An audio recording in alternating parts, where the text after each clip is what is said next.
They promised for better or worse. Elena took that seriously. She was the woman who stayed, through overtime and overdrawn, through repairs, migraines, and family drama that wasn't hers. She paused her own dreams to push us forward. She learned the numbers, kept the mortgage paid, showed up at holidays with a smile and a dish, even when her heart felt empty. When cracks appeared, she did the work, counseling, date nights, forgiveness that cost more than cash. And when the lies arrived, they didn't kick the door, they seeped under it. A late text, a missing weekend, receipts that didn't add up. He chose hotel rooms. She chose therapy rooms. She fought for the marriage, because vows are not decorations to her. They're contracts you honor with your life. But some people use love like leverage, and some divorces are not endings. They're ambushes with paperwork. What began as "we'll keep it civil" turned messy fast. Accounts shifted, stories rewritten, friends drafted as witnesses. He weaponized charm. She weaponized truth. He hired suits that speak in loopholes. She brought every receipt, every timeline, every quiet sacrifice no ledger ever counts. The birthday party she organized, the parents she cared for, the career she delayed so his could shine. This is the story of a failed marriage that didn't fail for lack of trying. Hers. A woman who kept choosing repair until there was nothing left to fix. A courtroom where kindness is mistaken for weakness, and where Elena will prove that dignity has teeth. She deserves the house she kept standing, the peace she kept postponing, the dignity he tried to discount, and every dollar owed for years of unpaid love and labor. If you've ever held a relationship together with late-night talks and early morning courage, if you've ever been told to be reasonable while someone else rewrote the rules, this is your story. Hello, beautiful hearts. Welcome to Whispers of Love by Uriel. I'm Uriel, your storyteller and confidant. Here, we share love that heals, lessons learned the hard way, and whispers that remind you you're not alone. Before we begin, tap subscribe and ring the bell so you never miss a story. Now, a quick blessing for you. May your heart be protected from betrayal and guided toward true love. May your eyes see red flags early and your courage choose peace. May your home be covered with kindness, your mind with clarity, and your days with joy that lasts. If this speaks to you, leave a red heart in the comments and share with someone who needs it. I'm Uriel. Let's breathe, believe, and begin. They say a promise is strongest in silence, because silence leaves nowhere to hide. Tonight, we step into the quiet between two people who once swore forever, and we will listen to what their silence has been hiding. Her name is Elena Carter. She's the kind of woman you'd pass in a crowded lobby and think, steady, composed. The kind who irons the edges of her life so nothing curls or frays. She learned that from her mother. Keep your home tidy. The world is messy enough, but the world is clever. It finds a crack. It found one on a Tuesday. Elena wasn't looking for it. She was looking for Charger. Daniel, her husband of 15 years, always left his phone near the brass bowl by the entryway, like a ritual. She lifted it, ready to borrow 2 minutes of battery life, and watched the screen flicker awake. A new message slid in. Unknown. Room 517. Same view. Don't be late. A peach-colored heart followed. Not the red of romance. The peach of a secret. Elena didn't breathe. The room didn't either. Somewhere, on the second hand of the clock, the Tuesday broke in half. She read the message again, and then the others. The thread above it like a rope of careful knots. 3 months of check-ins, playful threats, small apologies, and a photo. Not indecent, no, but the kind of smile Daniel did not wear for her anymore. A smile he had stored away and taken somewhere else. Elena did not cry. Not then. She put the phone down, wiped a non-existent smudge from the brass bowl, and stared at her reflection in the curved metal. A woman turned to glass, trying not to shatter. Later, she'd tell herself this. The human body knows how to protect itself. It builds a wall so the wave breaks softly. She made dinner. She asked about his day. She laughed where she was supposed to. At 2:17 a.m., when the house was finally exhausted from pretending, Elena slid into the guest bathroom and sat on the cold tile floor. That's where the first tear fell, precisely, obediently, like a bead cut from a thread. The next morning, she called in sick. Then she called Sophia, her best friend, the kind of friend who knows where the bodies are buried because she helped you bury them. "Oh," Sophia said, breathless with the urgency of friendship. "Don't make any moves today. Get a lawyer. A good one. A lawyer." The word arrived like a door with one hinge. Elena had never needed a lawyer. Lawyers were for other people's disasters. But now her hands had learned to shake, and the world was messy, and she would need someone to hold the edges. He came highly recommended before he ever knew her name. Richard Hale, divorce attorney, calm like drizzle before a storm, a reputation built on two things: winning and making sure the win looked elegant. Elena arrived at his office with a folder of printouts and a heartbeat that stumbled. The waiting room smelled like lemon polish and expensive paper. When Richard stepped out, he wore that practiced empathy that powerful people cultivate. Attention as a gift, silence as an invitation. "Mrs. Carter?" His voice had warmth folded into it. "I'm Richard." His office was a theater of soft amber light and organized surfaces. No clutter, no stray staplers. The books on the shelf were aligned like soldiers in a dress parade. He gestured to a chair. "Tell me everything," he said. From a moment it stopped feeling like home. Elena told him the story. Not the marriage, not all at once. Just the Tuesday, the message, the peach-colored heart. Halfway through, her throat betrayed her, and her voice cracked open. Richard did not hurry her past it. He let the silence happen and set it gently on the desk between them like a handkerchief. When she finished, he leaned back, thumb and forefinger touching like a cathedral arch. "I'm sorry," he said, and Elena believed he meant it. "We'll proceed carefully. He's already moved assets. Has he changed passwords? Insurance beneficiaries?" Elena blinked. "I don't know." "That's okay," Richard said. We'll know. We'll know everything." He made a list. Temporary orders, financial disclosures, discovery requests, words that sounded heavy but hopeful, like steel beams being lowered into place. "And Elena," he added, almost as an afterthought, "you won't be alone in this. I'll make sure he regrets even the idea of betraying you." There it was. An anchor dropped into a black sea. Outside, the sky hunched with rain. People hurried with umbrellas the way people always hurry when they're pretending they aren't late. Elena stood at the curb, folder pressed her chest, and felt not safe, exactly, but seen. A stranger had drawn a map in the dark. That night, she slept. Not long, not well, but she slept, and in the morning the mirror showed a woman who had decided to survive. Daniel noticed the change. He had the audacity to call it distance. He accused her of secrets while building a city of them. In the kitchen, he said, "You're different lately," and Elena poured coffee into a mug that said, "Be gentle with yourself." She watched the steam dance. She said, "Am I?" The first court date arrived like a dare. Elena wore navy because Sophia said it looks like courage if you wear it right. Daniel stood 3 feet away and did not meet her eyes. The other woman wasn't there, but her perfume lived in the space between them, the scent of something fruit-sweet and careless. Richard stood close enough for Elena to feel steadied by proximity. He spoke to her in a low voice before the judge entered. "We'll request temporary support. We'll freeze transfers. We'll keep him honest. And if he refuses?" "Then," Richard said, and his eyes sharpened, "we file to make refusing expensive." The judge took the bench, neutral, tired, human. Paperwork rustled. Motions were filed. Dates, deadlines, directives. Elena listened like someone learning a new language. She learned the shape of the words: equitable distribution, dissipation of marital assets, sworn affidavit. She watched Daniel's jaw tighten when Richard calmly mentioned room 517. She watched Daniel's attorney, a smooth younger man with a too glossy tie, object and recover.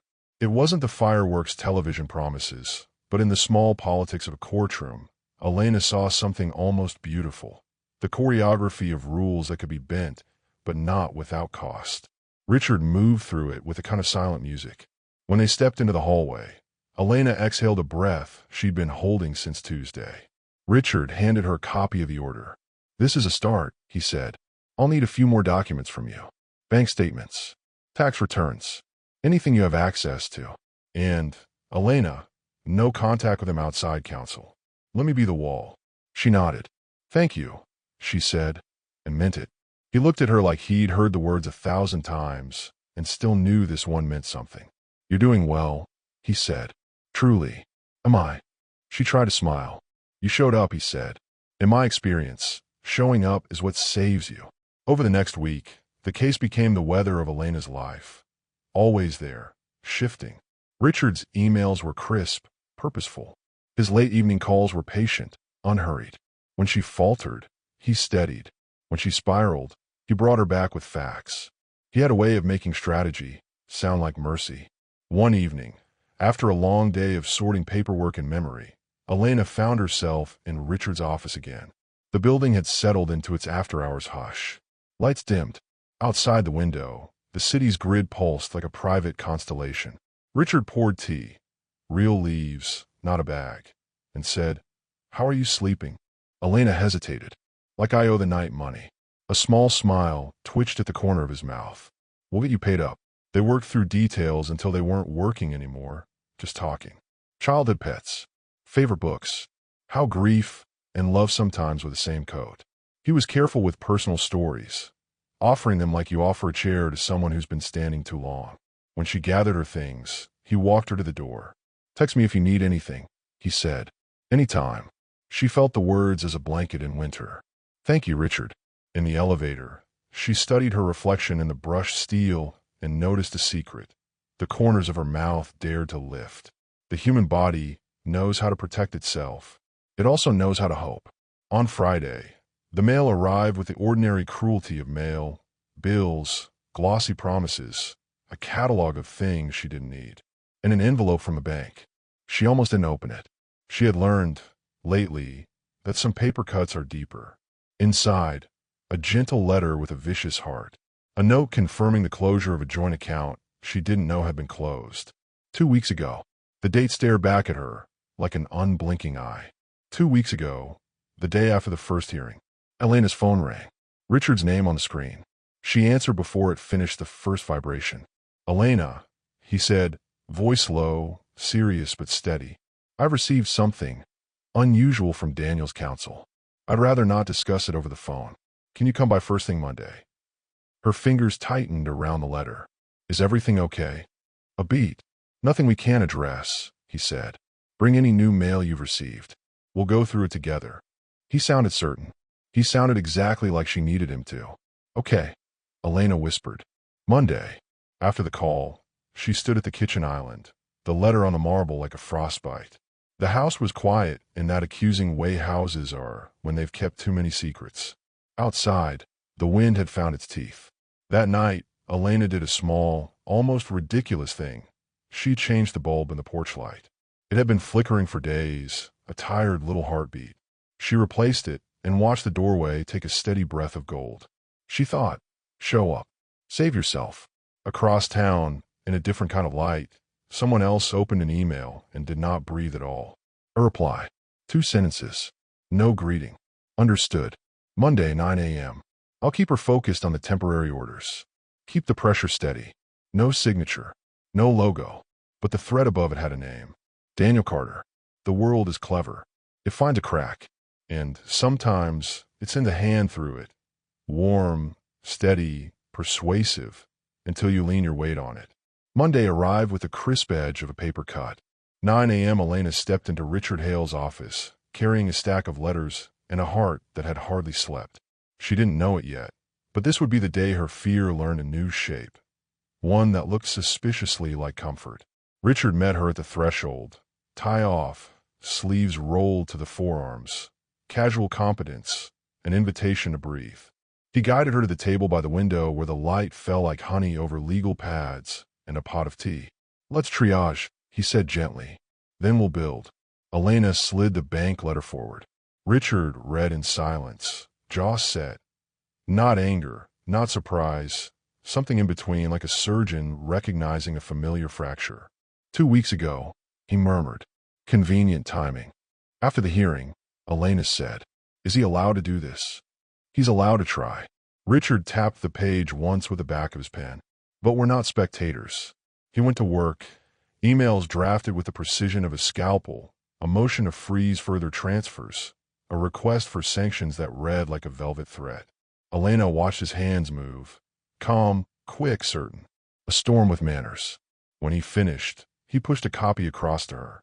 "This will sting him," he said. "Not fatally. Not yet. But enough to make him limp." The line drew a reluctant smile from her. "I could live with that." He looked up, saw the smile, and something in his eyes warmed. "That's better," he said softly. "I like you better when you let yourself be strong." They worked through the morning. Account numbers, passwords, addresses, and dates like coordinates on a battlefield map. When Elena's voice thinned, he refilled her tea and changed the subject with grace, asking about the painting over a fireplace, the dog she'd had in college that ran in dreams now and then. He made space for the woman inside the client, and, in that space, her breathing steadied. By noon, the office hummed at a lower voltage. Richard leaned back, steepling his fingers. "I've reviewed the response from Daniel's counsel," he said. "There's an unusual note to it." "Unusual how?" "Defensive. Forced. As if they're running a play they don't quite understand." He smiled without teeth. "That's good for us." Elena nodded, filing the phrase deep where steady things live. "Good for us." He closed the folder, studied her face the way a lighthouse studies weather. "Have you eaten?" She shook her head. His assistant materialized, as if breakfast were a court order. For 20 minutes there were croissants and sunlight, and the sound of a woman learning how to forgive herself for being blindsided. Some bonds are forged in fire. Others, over a table strewn with paper and ordinary kindness. Elena had walked in with a tremor. She would walk out with marching orders and a calm that felt suspiciously like trust. The afternoon belonged to strategy. The first deposition dates, the discovery list drawn long as a winter night, the tone they would set in court, measured, not vindictive, firm, not brittle. Richard's voice was a metronome. "We'll ask for the financial statements for the last 24 months. Any transfers above 5,000. All correspondence with financial advisors." He paused. "I'll also request communications with third parties likely to be in the picture." "You mean?" "Yes," he said, unflinching. "Room 517. A flush rose to Elena's skin, quick and human. "Will the judge allow it?" "He'll allow what's fair," Richard said. "And fairness is a language I speak fluently." It was such an elegant line. Elena almost didn't notice the way he slid past the bank letter, as if it were a pothole to skirt, not a sinkhole to map. By 5, clouds folded over the city. Papers were squared, signatures laid down like footprints in wet cement. As Elena stood, a small, uninvited panic tried the door of her chest. She reached for the folder, missed, and the pages slid 6 inches out of line. "Hey," Richard said softly. "You're okay." He reassembled the order with that same surgeon's care and, just briefly, covered her hand with his. The contact was unremarkable and yet wasn't. Human enough to soothe, precise enough to deny accident.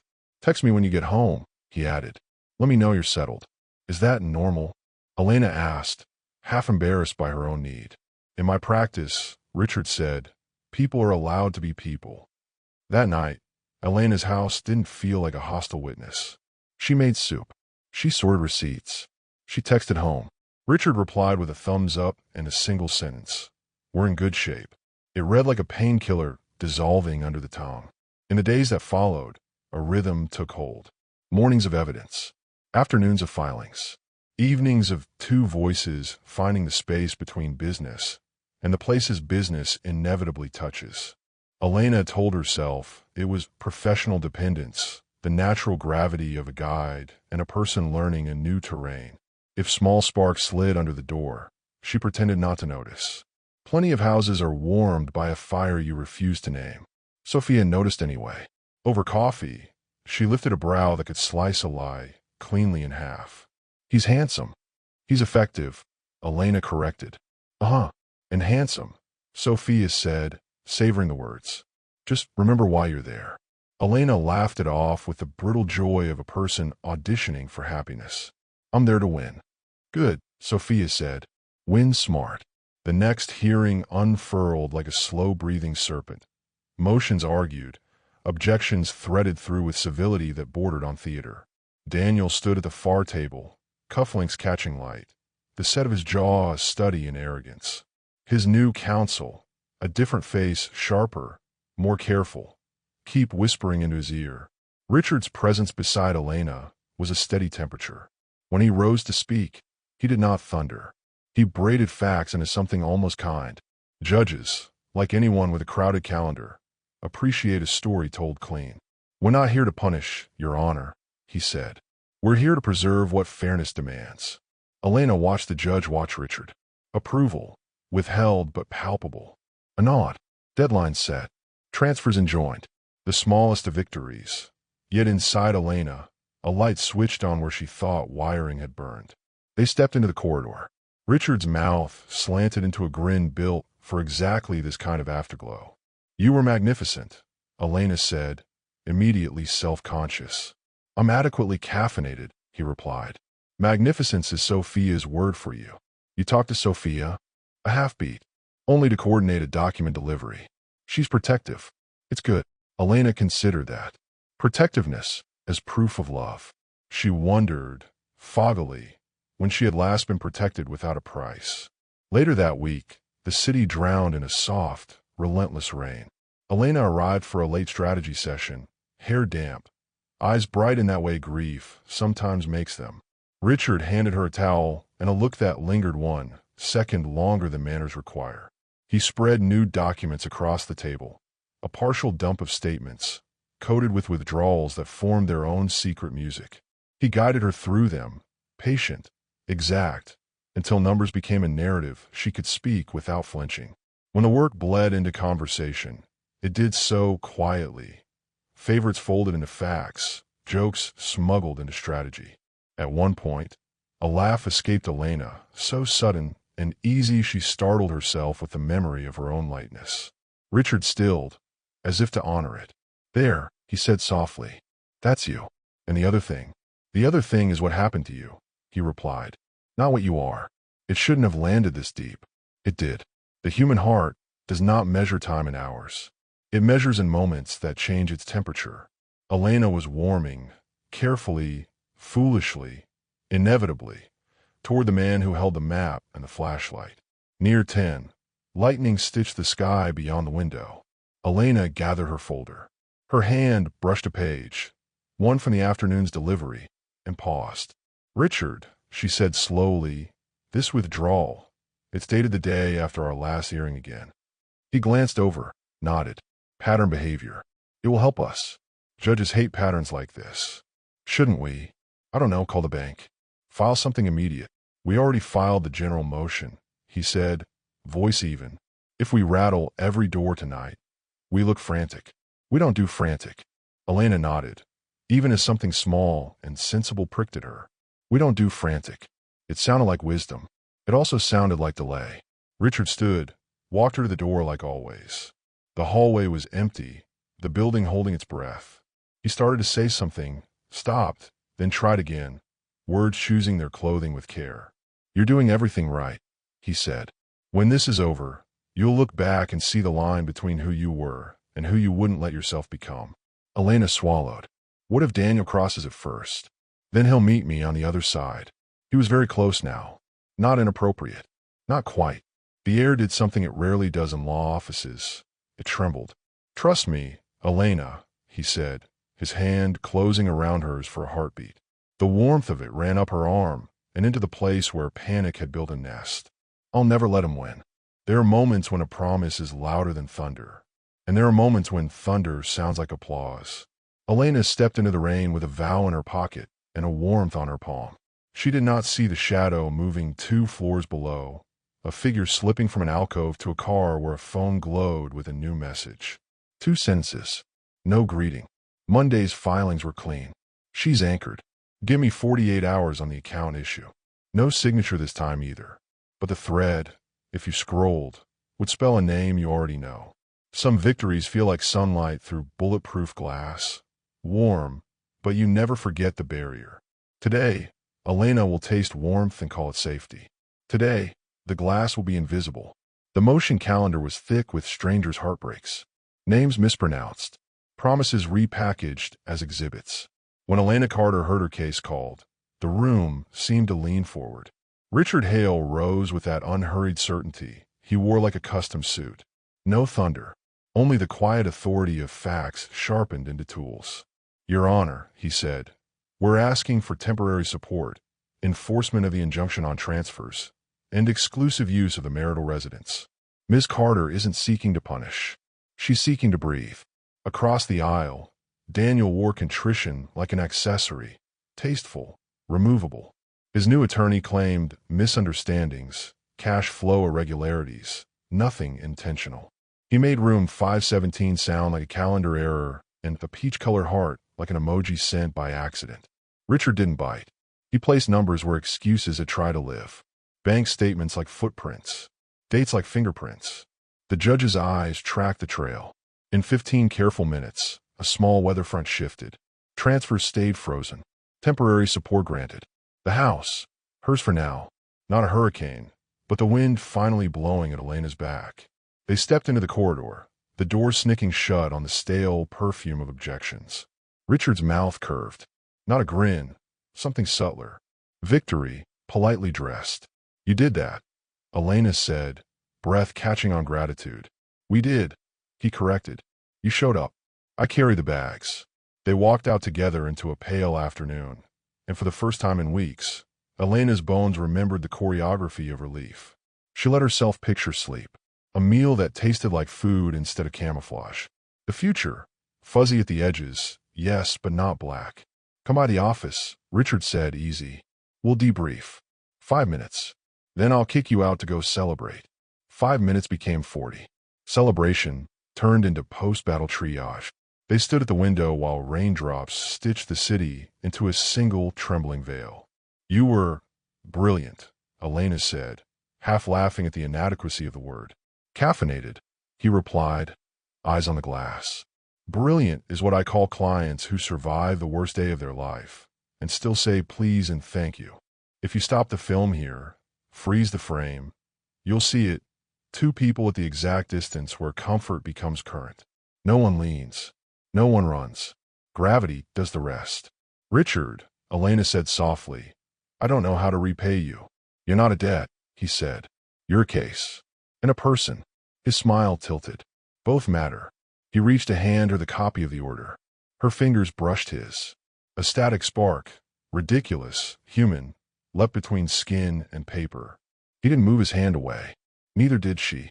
The rain hushed itself to listen. It wasn't a cinematic kiss, the kind with an orchestra standing by. It was smaller, messy, aerial. A tilt forward, a breath stolen, a vow neither of them had permission to make. It lasted one heartbeat longer than sense. When it ended, they both looked down as if the floor had asked them a question. Elena began. "I know," Richard said gently. "Lines, timing, ethics, all the words that taste like chalk." He exhaled. "I'll never let him win. Promises have temperatures. This one was warm enough to melt caution, not hot enough to set off alarms." Elena left with the order in her bag and a new geography inside her, landmarks of hope where rubble had been. On the street, she texted Sophia a single photo, the stamped order, her thumb holding the corner like a flag. "He did it," she typed. Sophia replied with confetti and a warning in the same breath. "Proud of you. Careful with him. Two truths can live in one room." That night, Elena did not count tiles in the guest bathroom. She made soup and actually tasted time. She turned the porch light on, and it stayed on. In the mirror, a woman gazed back who looked like she might survive. Across town, in a restaurant with napkins folded into complicated birds, Daniel lifted a glass. Not to love, to delay. He smiled at a message beneath the table. 2 words. All set. The next days bloomed with momentum. Richard's emails moved like chess pieces. A deposition schedule. A list of document requests that threatened to turn stones into confessions. Elena learned a new language. Subpoena dut ses tecum. It meant, roughly, bring your truth or the court will fetch it. Court again. Smaller issues. A skirmish over access to a storage unit. Richard was surgical. Daniel's counsel, performative. Elena watched the judge watch the theater and felt the subtle tilt of favor. At one point, Daniel's attorney mentioned a recent withdrawal Elena hadn't seen on the statements. Richard didn't look surprised. "We'll stipulate to providing the ledger," he said smoothly, cutting off the moment like a tailor trims a loose thread. Later, in the hallway, Elena asked, "What withdrawal?" "Noise," Richard said. "He's throwing gravel, hoping we slip. We won't. Should we ask for it now?" "We already will," he said, which wasn't quite the same thing. "Trust the sequence. Trust the sequence." It sounded like science. It is also how magicians speak when the trick requires your eyes to be elsewhere. Elena didn't notice the clerk who glanced at Richard as if she knew him from another life. She didn't notice the way his phone lit up with a name he palmed into darkness. She noticed instead the way his hand found the small of her back to guide her through a knot of reporters. The way he said her name like a lifeline. "Breathe," he murmured. "We're writing the ending." That night they worked late. The city outside turned to static rain and brake lights. Inside, strategy sheets spread across the table like a paper ocean. Richard drew arrows from boxes to outcomes, a war map that promised survival. "Here," he said, circling a date. "If the bank records land before then, we can force a settlement conference." He won't want the courts seeing the pattern. "Pattern?" Elena asked. "The timing of his withdrawals," Richard said. "Always the day after hearings. It's arrogance disguised as rhythm." She laughed, surprised by the cruelty of how right that sounded. "I want him to feel poor. I want him to feel consequences," Richard countered. "Poverty would make him interesting. Consequences make him obedient. The human heart is an amateur detective. It collects clues it does not file." Elena noticed small things and put them in a drawer she never labeled. A binder went missing and returned without the tab she remembered. A follow-up email to the bank bounced once before it went through. A meeting rescheduled to a time that gave Daniel exactly the window he needed to misplace a thumb drive. Each time, Richard had a reason solvent enough to dissolve worry. Clerks are human. Servers glitch. We don't chase chaos. We corner it. And each time he said we, something inside Elena stood a little taller. At 9:47 p.m., a text slid across Richard's phone. Elena saw nothing but the glow and a first initial before he flipped it face down, an apology already walking toward his mouth. "Client in crisis," he said softly. "Not you." "Go," she offered. He didn't. Instead, he put his palms on the table as if grounding the very room. 5 more minutes. Then I'll vanish and make your life easier." The 5 minutes multiplied. Paperwork finished itself under their hands. When Elena finally stood to leave, fatigue and adrenaline made the floor feel treacherous. "Thank you," she said, the words too small for the shelter the day had been. He walked her to the door. The hallway was empty. The exit light hummed. It should have been a clean goodbye. "Elena," he said, voice low, "I keep thinking about lines." She waited. Some are painted by rules. Some are drawn by harm. "I won't cross the second." "Which one was today?" she asked, not sure what answer she wanted. "Astrology," he said with a crooked smile. "We read the stars. We don't marry them." It was a clever deflection. She let stand. On the sidewalk, Elena texted Sophia, "I think I'm okay." The 3 words looked like a bird with a healed wing. Across the street, in a dark sedan, a silhouette watched the glass doors. A phone glowed. 2 new messages. No greeting. Calendar shifts locked. Use the gap on Wednesday. She believes the timing is strategy. Keep it elegant. The sedan eased into the artery of traffic and disappeared. Elena placed the stamped order on the counter and traced the judge's signature with a fingertip. Paper with power. Thin, almost weightless, yet heavy enough to keep the night from collapsing. She made tea. Steam curled like a shy ghost and kissed her face. For the first time in a long time, the clock's hands looked like directions instead of threats. Upstairs, she opened a drawer and found a photo from 5 years ago. Daniel's arm around her, summer wind in their hair. She didn't cry. She didn't smile. She put the photo face down and closed the drawer like a lid on a lake. Rescue is a generous word. It suggests a rope thrown from shore, a pull toward air. Sometimes rescue is an illusion crafted by a steady voice and a well-timed hand. It feels like safety until you notice you're farther from land than when you started. Elena doesn't notice. Not yet. She sleeps. The porch light keeps its promise. Somewhere downtown, A printer spits pages into a tray. On one of them, a name appears at the top of an email chain that Elena will read soon enough, too soon, and wish she hadn't. But for now, let her have this. A house that is hers tonight, a lawyer who seems to carry weather in her favor, and the warm afterglow of a wind that feels pure. Some truths don't arrive like thunder. They seep, quiet as water under a door, until your socks are wet and you don't remember when comfort turned cold. Elena woke before dawn, the house holding its breath. The stamped order lay on the counter where she'd left it like a talisman. She touched the ink as if signatures could bless a life. Then she opened the new stack of bank statements, another thin snowstorm through the mail slot, fingers moving with the caution of someone defusing something. Dates, amounts, notes. Her pen circled numbers like a hawk tracing shadows. There it was again, withdrawals the day after hearings. A rhythm arrogant enough to be a confession. She texted Richard. Statements arrived. Spotting the same timing. Drop by your office. 3 dots. Then, yes. Early is good. I'm in by 7. The hallway outside Richard Hale's office smelled of lemon and rain. The reception desk was empty. A light glowed beneath his door. She lifted her hand to knock, paused. The door was already ajar. Inside, the printer whispered. A warm stack of paper waited in its mouth like a secret it was tired of keeping. Richard, Elena called softly. No answer. The coffee maker hissed somewhere in the back. She stepped to the printer. A subject line stared up at her. Ordinary font. Radioactive content. Hearing sequence / optics. Below it, a short reply. 2 sentences. No greeting. Monday's filings were clean. She's anchored. Give me 48 hours on the account issue. And above the reply, a thread. Scroll. The dates climbed backward, weeks before she had ever dialed Hale and Partners. Daniel Carter at the top. The very first line, referral in place. Make sure she feels represented. Keep discovery slow. Keep it elegant.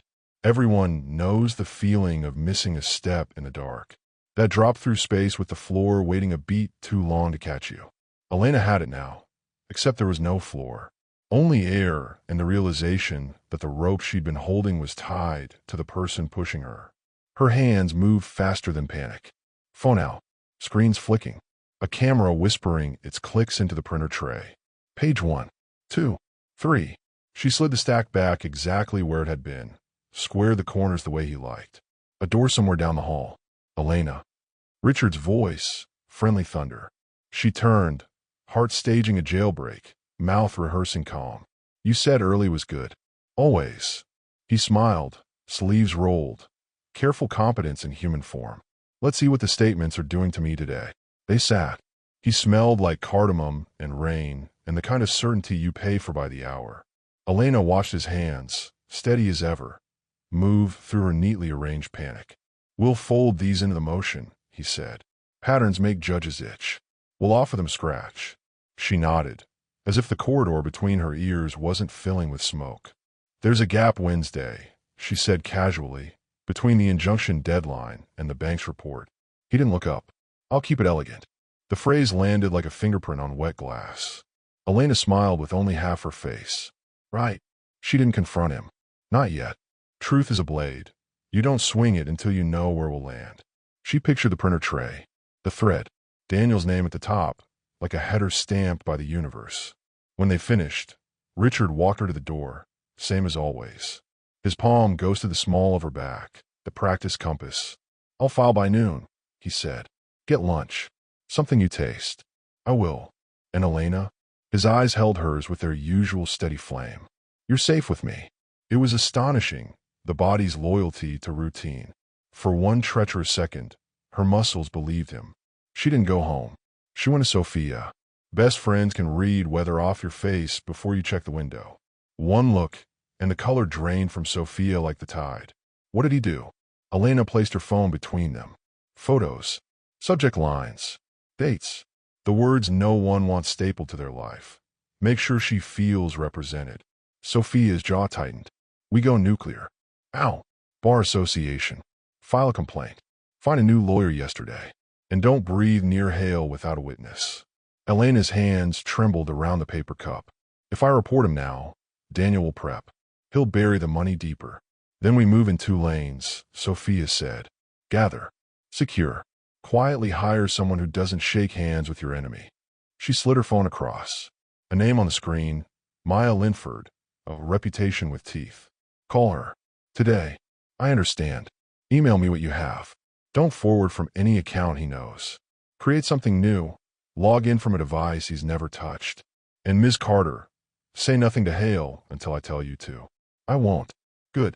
Betrayal thrives on surprise. We're going to use some too. Back home, Elena became methodical. New email. Password that didn't mean anything to her heart. Cloud folder labeled by a lie. Photos uploaded. Phone log saved. A note in her handwriting, scanned and time-stamped. If something happens to me, give this to the court. She slipped a printed set into a manila envelope, wrote Sophia on it, sealed it with tape that made a decisive sound. The porch light turned on automatically at dusk. For a moment, she watched it glow and imagined safety as a simple domestic function. Elena wasn't the only night worker. Across town, Richard's office wore its after-hours jacket. A different stack sat in his tray. Motions printed, calendars adjusted, a letterhead that had learned to lie politely.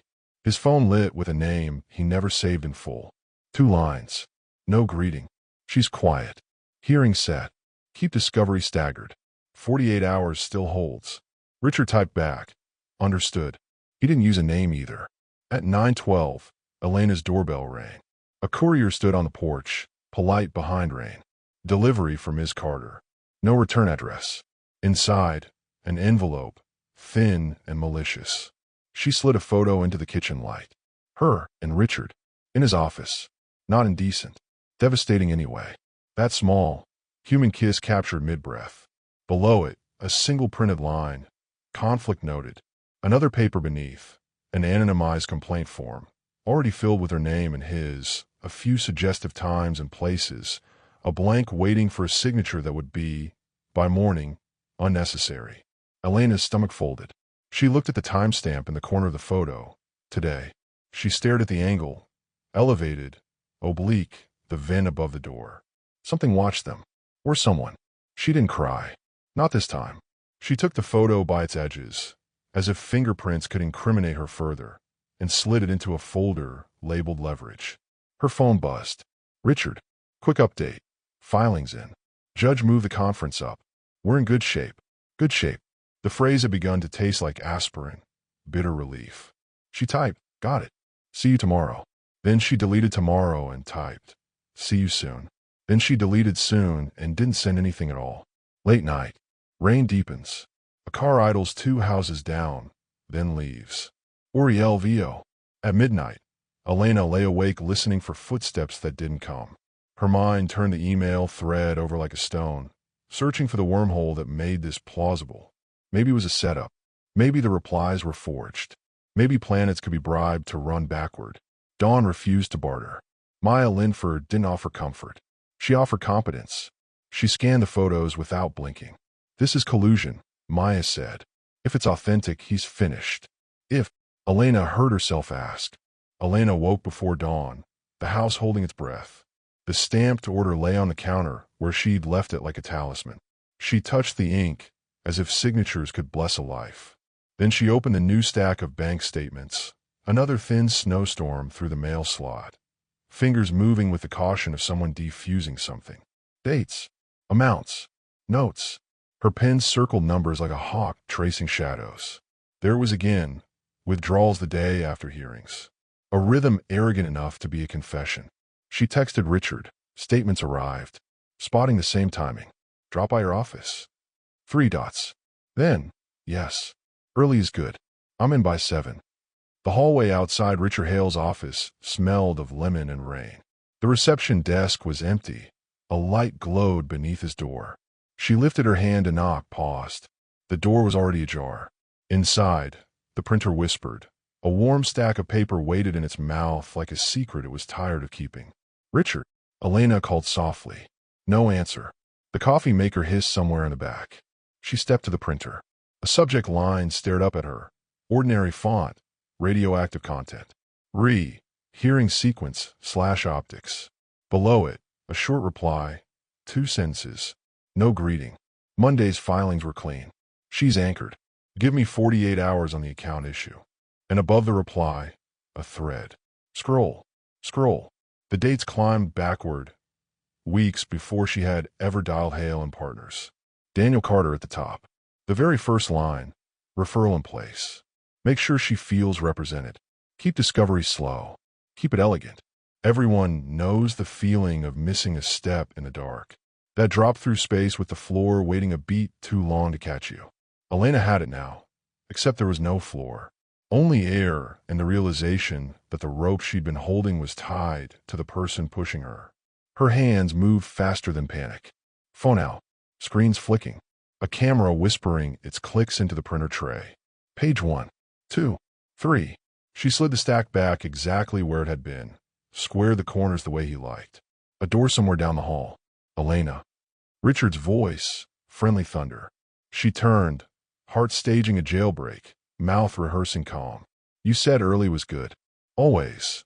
He smiled, sleeves rolled. Careful competence in human form. Let's see what the statements are doing to me today. They sat. He smelled like cardamom and rain and the kind of certainty you pay for by the hour. Elena watched his hands, steady as ever, move through her neatly arranged panic. We'll fold these into the motion, he said. Patterns make judges itch. We'll offer them scratch. She nodded, as if the corridor between her ears wasn't filling with smoke. There's a gap Wednesday, she said casually, between the injunction deadline and the bank's report. He didn't look up. I'll keep it elegant. The phrase landed like a fingerprint on wet glass. Elena smiled with only half her face. Right. She didn't confront him. Not yet. Truth is a blade. You don't swing it until you know where it will land. She pictured the printer tray, the thread, Daniel's name at the top, like a header stamped by the universe. When they finished, Richard walked her to the door, same as always. His palm ghosted the small of her back, the practice compass. I'll file by noon, he said. Get lunch. Something you taste. I will. And Elena? His eyes held hers with their usual steady flame. You're safe with me. It was astonishing, the body's loyalty to routine. For one treacherous second, her muscles believed him. She didn't go home. She went to Sophia. Best friends can read weather off your face before you check the window. One look, and the color drained from Sophia like the tide. What did he do? Elena placed her phone between them. Photos. Subject lines. Dates. The words no one wants stapled to their life. Make sure she feels represented. Sophia's jaw tightened. We go nuclear. Ow. Bar association. File a complaint. Find a new lawyer yesterday. And don't breathe near Hale without a witness. Elena's hands trembled around the paper cup. If I report him now, Daniel will prep. He'll bury the money deeper. Then we move in 2 lanes, Sophia said. Gather. Secure. Quietly hire someone who doesn't shake hands with your enemy. She slid her phone across. A name on the screen, Maya Linford, a reputation with teeth. Call her. Today. I understand. Email me what you have. Don't forward from any account he knows. Create something new. Log in from a device he's never touched.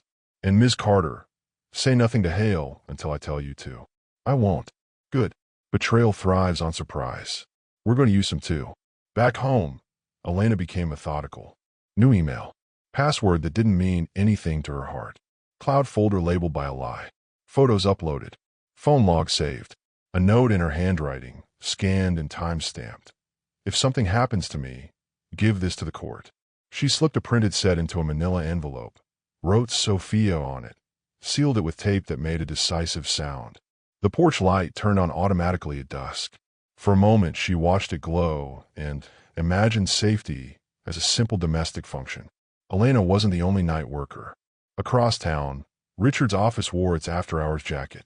A different stack sat in his tray. Motions printed, calendars adjusted, a letterhead that had learned to lie politely. His phone lit with a name he never saved in full. 2 lines. No greeting. She's quiet. Hearing set. Keep discovery staggered. 48 hours still holds. Richard typed back. Understood. He didn't use a name either.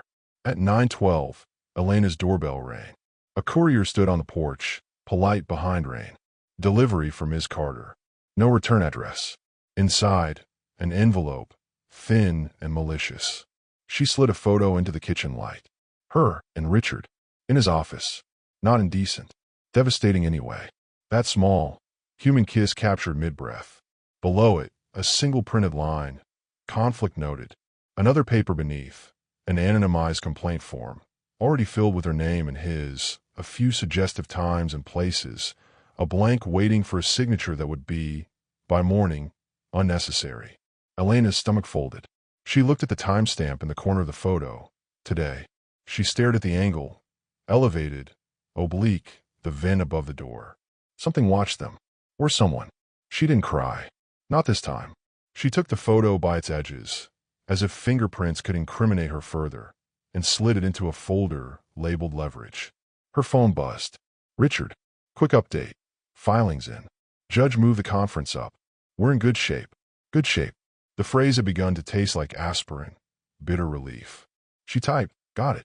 See you tomorrow. Then she deleted tomorrow and typed, see you soon. Then she deleted soon and didn't send anything at all. Late night. Rain deepens. A car idles 2 houses down, then leaves. Uriel VO. At midnight, Elena lay awake listening for footsteps that didn't come. Her mind turned the email thread over like a stone, searching for the wormhole that made this plausible. Maybe it was a setup. Maybe the replies were forged. Maybe planets could be bribed to run backward. Dawn refused to barter. Maya Linford didn't offer comfort. She offered competence. She scanned the photos without blinking. This is collusion, Maya said. If it's authentic, he's finished. If, Elena heard herself ask. Your Honor, our forensic expert, a man in a pale tie steps forward, finds no evidence of unusual activity. The timing? Coincidental. Petitioner's counsel conflates proximity with causation. Maya objects. We haven't received the raw data. The raw data is proprietary, the expert says. We've provided summaries. Then comes the pivot, the character file. Not supposed to matter. Always does. Your Honor, Daniel's counsel says gently, we are concerned by petitioner's reliability. There have been unusual communications, ex parte deliveries, attempted recordings inside opposing counsel's office, and admitted boundary violations. He gestures, almost apologetically, toward the photo the judge already put away. We do not impugn Ms. Carter. We note instability in her approach that complicates settlement. Maya bristles. Victim blaming disguised as concern. Just context, he says, saintly. She is emotional. It is the oldest trick in rooms like this. Turn a woman's open wound into proof she stabbed herself. The judge holds up a hand. Enough. I have what I need. They say justice is blind. Today she's just tired. The judge reads. And as he reads, words become weather. Temporary support is terminated. No permanent maintenance awarded. Petitioner's claim of dissipation is denied for lack of competent proof. The residence is awarded to respondent as separate property based on documentation submitted. A deed appears out of nowhere, time-stamped with a date that makes Elena's breath stop, reflecting premarital funds and equitable offsets. Maya is on her feet. Your Honor, we object. This deed was never produced in discovery. It was produced this morning with leave, the judge says. Objection noted. Overruled. Further, each party will bear their own fees, with petitioner contributing a portion of respondent's expert cost due to unnecessary motion practice. There it is. The house, the money, the story you tell yourself about who you were, all refiled under someone else's name. Beside her, Maya's fury is a quiet, lethal thing. We'll appeal, she whispers. Elena tries to nod. Her neck is a locked door. In the drift after a verdict, time loses its edges. Elena moves without weight, a ghost moving through suits and perfumes and victories that don't belong to her. In the corridor, Daniel walks past with that small, private almost smile. Nothing personal, he murmurs, as if he's offering weather. Then Richard is there, no longer a counsel, forever her lesson. He leans in, near enough that only she can hear, the library scent of cardamom, somehow, still kind. You should have read the fine print, he whispers, and for just a second, there's something like pity in his eyes. Or maybe it's only her reflection. Maya touches Elena's shoulder. We're not done, she says. We still have a bar. We still have a bank. We still have the truth. Elena hears the words. She cannot hold them. Some days' language is a bucket with a hole. Outside, the city is too bright, the air too clean. Somewhere a street musician plays a love song no one requested. Elena walks home in shoes that don't feel like hers. On the kitchen island, the order glows under the lamp. Paper thin, verdict heavy. Elena lays a palm on the page, as if warmth could travel through ink. It can't. She signs where an adult must sign. The pen scratches like a match that won't catch. On the counter's edge, the photo she turned face down weeks ago. Summer, wind, the idea of a different life. She flips it and slides it into a drawer with the others. The bank letters, the stamped denials. The keep it elegant text she printed in a moment of rage. She closes the drawer. The click sounds like a monologue ending. The porch light flicks on at dusk. It keeps its promise. Inside, the promises have all learned to fail beautifully. If you're looking for the neat cut, the red ribbon, the moral pin to the end, this isn't that story. This is a story about how betrayal wears suits, how justice takes naps, and how a woman learns that survival is sometimes the only trophy that fits in your hands. Tomorrow, there will be filings and appeals and letters to boards with seals. Tomorrow, truth will get back in line. But tonight, Elena sits with the only thing the court couldn't take. Her name said by her own mouth, steady. She breathes. She doesn't shatter. She doesn't apologize. She looks at the papers that remade her life without her consent and understands something no verdict can erase. You can lose the house and still bar the door. You can be ruined and still unbecome the ruin.